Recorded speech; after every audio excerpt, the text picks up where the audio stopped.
لبيك اللهم لبيك لبيك لا شريك لك لبيك إن الحمد والنعمة لك والملك لا شريك لك لبيك اللهم لبيك. السلام علیکم ورحمۃ اللہ وبرکاتہ. نحمده ونصلي على رسوله الكريم. اما بعد فاعوذ بالله من الشيطان الرجيم.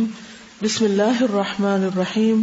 رب اشرح لي صدري ويسر لي امري واحلل عقدة من لساني يفقهوا قولي. چلیے صحیح کرتے ہیں. عبادت کی نیت سے صفا مروہ کے درمیان 7 چکر لگانا صحیح کہلاتا ہے. صفا سے مروہ تک ایک، مروہ سے صفا تک دوسرا چکر، اور اس طرح پھر صفا سے مروہ اور مروہ سے صفا اور پھر صفا. ایک پہاڑی سے دوسری پہاڑی تک ایک چکر ہو جاتا ہے.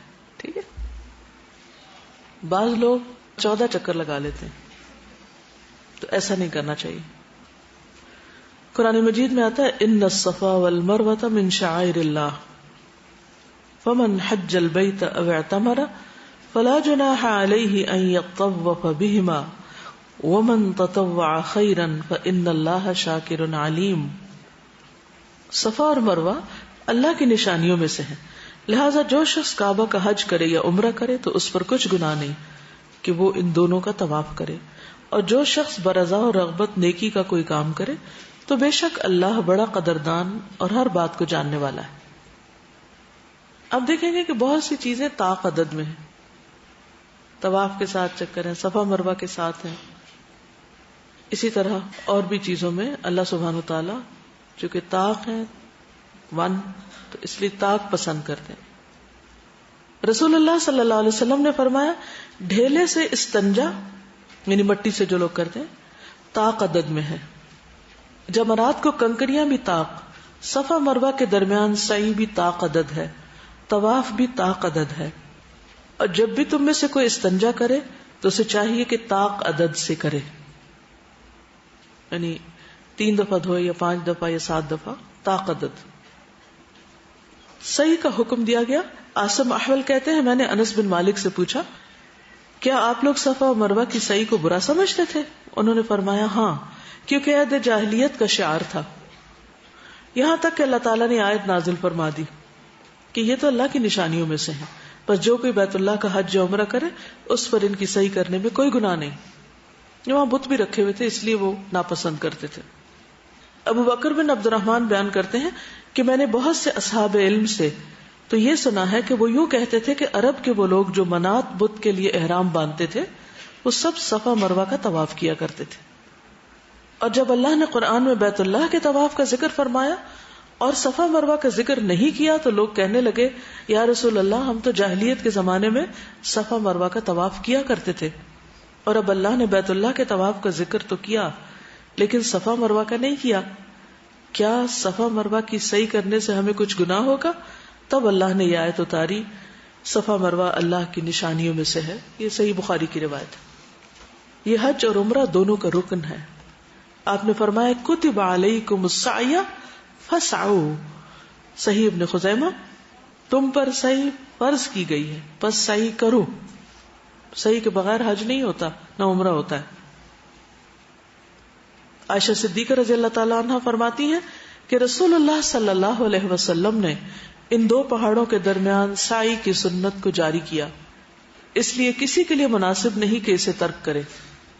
یعنی آپ نے یہ سنت جاری کی. ثواب کیا ہے؟ جیسے طواف کا ثواب بتایا تھا، سعی کا ثواب کسی کو معلوم ہے؟ صفا مروہ میں دوڑنا ایسا ہے جیسے 70 گردنیں آزاد کرنا، کیونکہ کعبہ کا طواف تو تھوڑی دیر میں ہو جاتا ہے، سعی جو ہے وہ مشقت ہے، تو اجر مشقت کے مطابق ہوتا ہے. کیا مطلب مشقت کے مطابق؟ جتنی تکلیف کریں گے اتنا اجر پائیں گے. اس لیے گھبرانا نہیں چاہیے، پریشان نہیں ہونا چاہیے. کچھ لوگ سوچ کے ڈر جاتے ہیں ہے اتنا چلنا پڑے گا، اتنا دوڑنا پڑے گا، یہ کرنا ہوگا، وہ کرنا ہوگا. نہیں، ان سب کا اجر کتنا زیادہ ہے. اگر انسان کے سامنے وہ ہو تو کچھ بھی مشکل نہیں. پھر نبی صلی اللہ علیہ وسلم کا اسوہ ہے یہ. عبداللہ بن عمر کہتے ہیں نبی صلی اللہ علیہ وسلم جب مکہ تشریف لائے تو آپ نے بیت اللہ کا طواف کیا، 2 رکعت نماز پڑھی، پھر صفا و مروہ کی سعی کی. اس کے بعد عبداللہ رضی اللہ عنہ نے یہ آیت تلاوت کی، لقد کان لکم فی رسول اللہ اسوۃ حسنہ، تمہارے لیے اللہ کے رسول صلی اللہ علیہ وسلم کی زندگی بہترین نمونہ ہے. صحیح بخاری. سعی کا مقصد عبداللہ بن عباس نے بیان کیا، رسول اللہ صلی اللہ علیہ وسلم بیت اللہ کے طواف اور صفا مروہ کی سعی میں دوڑے تاکہ مشرکین کو اپنی قوت دکھا سکے، یعنی رمل کیا. صفا مروہ کی سعی کے لیے آنے سے پہلے حجر اسود کا استلام کریں. ٹھیک ہے، یہ سعی شروع کرنے سے پہلے استلام کریں، اس طرف اشارہ کریں. نبی صلی اللہ علیہ وسلم نے مقام ابراہیم کے پاس 2 رکعتیں پڑھی. اس وقت مقام ابراہیم آپ کے اور بیت اللہ کے درمیان تھا. پھر حجر اسود کی طرف آئے، اسے بوسہ دیا، پھر صفا کی طرف گئے. تو یہ بہترین وقت ہے بوسہ دینے کا، کیونکہ طواف کے دوران طواف توڑ کے نہیں دینا چاہیے. باب الصفا سے صفا پہاڑی پہ آئے. جابر بن عبداللہ حجۃ الوداع کا واقعہ بیان کرتے ہوئے فرماتے ہیں پھر آپ صلی اللہ علیہ وسلم باب صفا سے صفا پہاڑی کے لیے نکلے. جانے کو تو کہیں سے بھی آپ چلے جائیں گے، لیکن بہتر کیا ہے؟ نبی صلی اللہ علیہ وسلم کے طریقے کی پیروی. جب پہاڑی کے نزدیک آئے تو ان الصفا والمروہ من شعائر اللہ پڑھا اور فرمایا ابدأ بما بدأ اللہ بہ. کیا دعا ہے؟ ابدأ بما بدأ اللہ بہ، ابتدا کرتا ہوں جس سے اللہ نے ابتدا کی. ابتدا ہے نا، بدأ اللہ بہ. آپ کو پتا ہے بدا یبدو کا مطلب ہوتا ہے ظاہر ہونا، تو بدأ یبدأ کا مطلب ہوتا ہے ابتدا کرنا. تو یہ پڑھتے ہوئے صفا پہاڑی پر اتنا چڑھے کہ بیت اللہ نظر آنے لگے. اب جتنا مرضی چڑھے، اول تو چڑھ ہی نہیں سکتے، وہاں سب کچھ بلاک کر دیا گیا شیشے میں. پھر قبلہ رخ ہو کر 3 مرتبہ اللہ اکبر کہیں. پہلے آیت، پھر دعا، پھر جب اوپر ذرا ہو جائے پھر اللہ اکبر کہیں، اور درج ذیل کلمات 3 مرتبہ ادا کریں. لا الہ الا اللہ وحدہ لا شریک لہ لہ الملک ولہ الحمد وہو علی کل شیء قدیر. لا الہ الا اللہ وحدہ انجز وعدہ ونصر عبدہ وہزم الاحزاب وحدہ. صحیح مسلم. ترجمہ ہے اللہ کے سوا کوئی الہ نہیں، وہ اکیلا ہے، اس کا کوئی شریک نہیں، بادشاہی اور تعریف اسی کے لیے، اور وہ ہر چیز پر قادر ہے. اللہ کے سوا کوئی الہ نہیں، وہ اکیلا ہے، اس نے اپنا وعدہ پورا کیا، اپنے بندے کی مدد فرمائی اور تمام لشکروں کو تنہا شکست دی.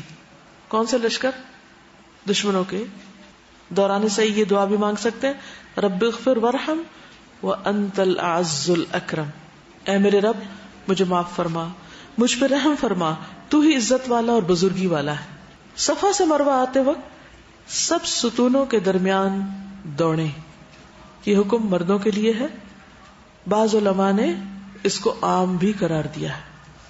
جابر بن عبداللہ کہتے ہیں کہ آپ صلی اللہ علیہ وسلم مروہ کی طرف اترے یہاں تک کہ آپ کے قدم مبارک نشیبی جگہ تک پہنچے. اب تو خیر وہ بالکل سٹریٹ ہے، لیکن پہلے جب وہ اپنے نیچرل حالت میں تھی تو صفا پہاڑی سے ادھر کو آئے تو نشیب آ گیا، یعنی ذرا نیچے کو آ گئے. تو آپ دوڑے یہاں تک کہ جب آپ کے قدم مبارک نشیب سے اوپر چڑھنے لگے، یعنی یہ علامت تھی دوڑنے والی جگہ کی، تو آپ عام چال چلنے لگے یہاں تک کہ مروہ پہنچ گئے. یہ صحیح مسلم کی روایت ہے. ایک عورت سے مروی ہے کہ اس نے نبی صلی اللہ علیہ وسلم کو کھڑکی میں سے دیکھا، اس کا گھر قریب ہوگا، کہ آپ صفا مروہ کے درمیان دوڑتے ہوئے جا رہے ہیں اور کہہ رہے ہیں کہ اس وادی کو دوڑ کر ہی طے کرنا چاہیے. اور آپ کے دونوں گھٹنوں سے کپڑا ہٹا ہوا تھا، یعنی دوڑتے وقت. بڑھاپے یا بیماری کی وجہ سے سب ستونوں کے درمیان تیز تیز نہ چلنے میں کوئی حرج نہیں. یعنی اگر کوئی شخص بوڑھا اور وہ دوڑ نہیں سکتا، یا کوئی بیمار ہے اور دوڑ نہیں سکتا، تو کوئی بات نہیں. ایک شخص نے عبداللہ بن عمر سے صفا اور مروہ کے درمیان پوچھا، اے ابو عبد الرحمن، میں آپ کو دیکھتا ہوں کہ آپ چل رہے ہیں جبکہ لوگ دوڑ رہے ہیں، آپ کیوں نہیں دوڑ رہے؟ انہوں نے کہا اگر میں چلوں تو بلا شبہ میں نے نبی صلی اللہ علیہ وسلم کو چلتے ہوئے دیکھا ہے، اور اگر میں دوڑوں تو میں نے آپ کو دوڑتے ہوئے دیکھا ہے. میں اب بوڑھا ہو گیا. تو آپ صلی اللہ علیہ وسلم سے دونوں ہی چیزیں ثابت ہیں. خواتین معمول کی چال چلیں اور خاص طور پر اپنے پردے اور ستر کا اہتمام کریں.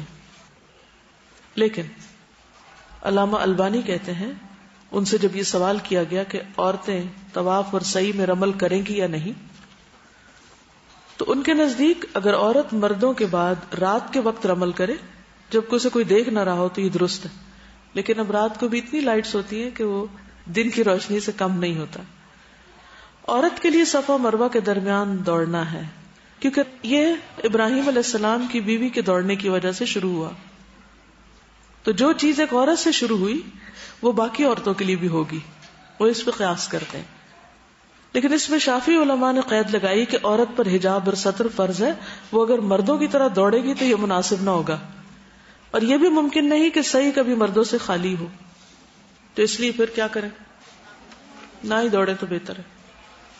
لا علمی میں دوڑ چکے ہوں تو کوئی بات نہیں، کیونکہ جب انسان پہلی دفعہ جاتے ہیں تو اتنا جوش ہوتا ہے کہ، اور اگر ینگ بھی ہو کہ ہم سب وہ کام کریں، کیونکہ اس وقت حضرت ہاجرہ کی یاد بہت آتی ہے، تو انسان پھر انکانشیسلی وہ قدم تیز ہونے لگتے ہیں۔ مروہ پہاڑی پر چڑھتے ہوئے اور چڑھنے کے بعد صفا پر کیا ہوا عمل دہرانا چاہیے، یعنی جو صفا پہ کیا ہے وہی مروہ پہ کیا کیا کریں گے، ذرا سا اوپر جائیں گے، پھر کیا پڑھیں گے، ابدؤ بما بدا اللہ بھی، اور پھر 3 دفعہ اللہ اکبر کہیں۔ صحیح کرتے وقت کثرت سے دعا، ذکر، تسبیح، تحلیل اور حمد و ثنا کریں۔ رسول اللہ صلی اللہ علیہ وسلم نے فرمایا بیت اللہ کا طواف، صفا و مروہ کی سعی اور جمرات کو کنکریاں مارنا، یہ سب اللہ کا ذکر قائم کرنے کے لیے ہیں۔ یہ سب ایک طرح سے سمبولک ہے نا، جب ہم دوڑ رہے ہوتے ہیں وہاں تو کوئی چیز تو نہیں پکڑنی ہوتی یا کوئی کام تو نہیں ہوتا وہاں دوڑنے کا، لیکن یہ ایک بہانہ ہے کہ اتنی دیر ہم کیا کرتے رہیں، اللہ کو یاد کرتے رہیں۔ اب دیکھیے کہ طواف اگر چھوٹا ہو تب بھی، اگر اس کا مطاف بڑھ جائے، لوگ زیادہ ہو جائیں تب بھی، چھت پہ کرنا پڑے تب بھی خوش ہو جایا کریں کہ وہ زیادہ بڑا ٹائم مل گیا، زیادہ بڑا چکر ہے تو زیادہ دعائیں مانگ لیں گے، زیادہ ذکر کر لیں گے، زیادہ وقت اللہ کے راستے میں ہوں گے، ہمارے قدم ایک ایک قدم اٹھے گا تو اجر ملے گا۔ اسی طرح صفا مروہ کے بیچ میں بھی، اسی طرح رمی جمرات، یہ سب اللہ کے ذکر کے بہانے ہیں، اللہ کا ذکر کرنے کے لیے یہ سب کچھ مقرر کیا گیا ہے، ورنہ نہ ہم حجر اسود کی پوجا کرتے ہیں، نہ خانہ کعبہ کی عبادت کرتے ہیں، نہ ان پہاڑیوں سے ہمارا کوئی سروکار ہے، نہ ہی کسی اور جگہ سے، نہ ان شیطانوں سے جہاں ابراہیم علیہ السلام نے کنکریاں ماری۔ ان سب جگہوں پہ جا کے دراصل اجتماعی عبادت کی جاتی ہے، مل کے اللہ کو یاد کیا جاتا ہے، اس سے ایمان بڑھتا ہے، ایک جذبہ بڑھتا ہے، اور بہت سے اس کے الگ فائدے ہیں جو پیچھے ہم پڑھ بھی چکے ہیں، اور اللہ تعالیٰ نے حکم دیا لِيَشْهَدُوا مَنَافِعَ لَهُمْ، جگہ جگہ وہ دیکھیں کہ ان کو کیا فائدے پہنچے، اس پہ جتنا بھی غور و فکر کریں کم ہے۔ کسی شرعی عذر کی وجہ سے سعی سوار ہو کر بھی کر سکتے ہیں۔ کس پہ سوار ہوں گے؟ اونٹنی پہ یا گھوڑے پہ یا کس پہ؟ Wheel chair. کئی سال پہلے ویل چیئرز ہوتی تھی لیکن اس کے باوجود پالکیوں پر طواف کرواتے تھے، تو اب پالکیاں نہیں نظر آتی، اور صفا مروہ کے بیچ میں تو اس وقت بھی ویل چیئرز تھیں اور اب بھی موجود ہیں۔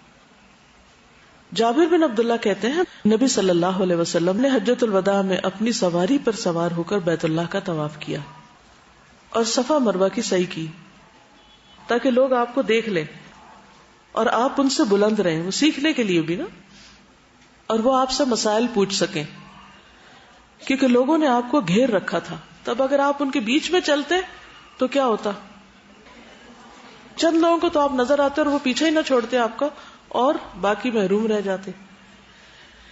اس سے ایک اور بڑے مزے کا مسئلہ سمجھ میں آ رہا ہے، کیا استاد سکھانے کے لیے شاگردوں سے اونچا بیٹھ سکتا ہے؟ تو یہاں صحابی بتا رہے ہیں کہ آپ نے سواری پر ہی طواف کیا اور سواری پر ہی صفا مروہ کی سعی بھی کی تاکہ لوگ آپ کو دیکھ لیں، آپ ان سے بلند رہیں اور وہ آپ سے پوچھ سکیں، کیونکہ لوگوں نے آپ کو گھیر رکھا تھا۔ صحیح مسلم کی روایت ہے۔ ابو طفیل رضی اللہ عنہ سے روایت ہے، وہ کہتے ہیں کہ میں نے ابن عباس سے پوچھا مجھے صفا مروہ کے درمیان سعی کرنے کے بارے میں خبر دیں کہ کیا سوار ہو کر کرنا سنت ہے، کیونکہ آپ کی قوم کے لوگ اسے سنت سمجھ رہے ہیں۔ ابن عباس نے فرمایا کہ وہ بھی سچے ہیں اور جھوٹے بھی۔ راوی کہتے ہیں میں نے عرض کیا کہ آپ کے اس قول کے کہ سچے بھی اور جھوٹے بھی، اس کا کیا مطلب ہے؟ ابن عباس نے فرمایا کہ رسول اللہ صلی اللہ علیہ وسلم کے پاس بہت سے لوگوں کا ہجوم ہو گیا اور وہ کہنے لگے کہ یہ محمد ہے، یہ محمد، یعنی اشارے کرنے لگے یہ ہے یہ ہے یہ. یہاں تک کہ نوجوان عورتیں بھی گھروں سے باہر نکل آئیں اور رسول اللہ صلی اللہ علیہ وسلم کے آگے لوگوں کو ہٹایا نہیں جاتا تھا، رستہ نہیں بنایا جاتا تھا، ہٹو ہٹو ہٹو بچو. تو جب بہت زیادہ لوگ ہو گئے تو آپ سوار ہو گئے، اور پیدل چلنا اور دوڑنا زیادہ بہتر ہے. یعنی جو شخص چل سکتا ہو، دوڑ سکتا ہو، وہ اسی طرح کرے، لیکن جو مجبور ہو، معذور ہو، بیمار ہو، بوڑھا ہو، چل نہ سکتا ہو، وہ سوار ہو جائے. ہمارے دین میں رخصت ہے. ام سلمہ کہتی کہ میں نے رسول اللہ صلی اللہ علیہ وسلم کو حجۃ الوداع میں اپنی بیماری کا بتایا کہ میں پیدل طواف نہیں کر سکتی، تو آپ نے فرمایا لوگوں کے پیچھے رہ کر سوار ہو کر طواف کر لو. اب خاتون بھی اس وقت اونٹنی پہ بیٹھ کے طواف کر رہی ہیں، تو آپ نے فرمایا تم پیچھے ہٹ جاؤ، بیچ میں نہ آؤ. کیوں؟ ورنہ سارے طواف کرنے والے وہاں اوپر چڑھی خاتون کو دیکھتے رہیں گے. تو اس لیے آپ نے ادب کے قاعدے میں فرمایا کہ لوگوں کے پیچھے ہو جاؤ لیکن سواری پہ کر لو. اس میں ویل چیئر والے بھی بازو کے جب بیچ مطاف کے آ جاتے ہیں تو دوسروں کو زخمی کرتے ہیں اور ان سے دوسروں کو بہت تکلیف پہنچتی. تو اگر بہت کم رش ہو تو باہر کی طرف سے کر لینا چاہیے، ورنہ پھر یہ کہ خاص ایریا مقرر ہے ویل چیئر والوں کے لیے، وہاں جا کر ہی اس پر طواف کروانا چاہیے. سعی کے دوران نماز کا وقت ہو جائے تو سعی چھوڑ کر نماز ادا کرنی چاہیے. نماز کے بعد پہلے چکر شمار کرتے ہوئے باقی چکر مکمل کر لیں. خواتین بھی اس کی پابندی کریں. ایک اور بات، دوران سعی اگر پیریڈ شروع ہو جائیں بھاگ کے تو صحیح مکمل کر لیں. بعض لوگ بس صرف گھومتے چلے جاتے ہیں، صفا مروہ پہ رکتے نہیں ہیں، دعائیں نہیں کرتے، یہ درست نہیں. وہاں رکنا چاہیے اور ہر چکر سے پہلے دعا ضرور مانگے اور بیچ میں بھی ذکر کرتے رہیں. بعض لوگ صحیح کے بیچ میں سارا وقت دوڑتے رہتے ہیں، ایسے بھی دیکھے گئے کہ جو پورا وقت دوڑتے ہیں. یہ بھی منع ہے. کیوں؟ اجر اسی چیز میں ہے جو نبی صلی اللہ علیہ وسلم کی اتباع میں کیا جائے. اور میں شروع میں بات کی تھی کہ ایک ایک سٹیپ پر آپ کے طریقے کو فالو کرنے میں زیادہ بہتر ہے اور وہی حج مبرور ہے. اب آخری چیز رہ گئی ہے حلق یا قصر، بال منڈوانا یا کتروانا. صحیح مکمل ہونے کے بعد اپنا سر منڈائیں یا بال کتروائیں. یہ مردوں کے لیے حکم ہے، عورتیں صرف کتروائیں گی، سر نہیں منڈائیں گی. ٹھیک. معاویہ رضی اللہ عنہ سے روایت ہے کہ میں نے رسول اللہ صلی اللہ علیہ وسلم کے بال کینچی سے کاٹے تھے. صحیح بخاری کی روایت ہے. ابن عباس کہتے ہیں جب نبی صلی اللہ علیہ وسلم مکہ میں تشریف لائے تو آپ نے اپنے اصحاب کو یہ حکم دیا کہ بیت اللہ کا طواف اور صفا و مروہ کی سعی کے بعد احرام کھول دیں، پھر سر منڈوا لیں یا بال کتروا لیں.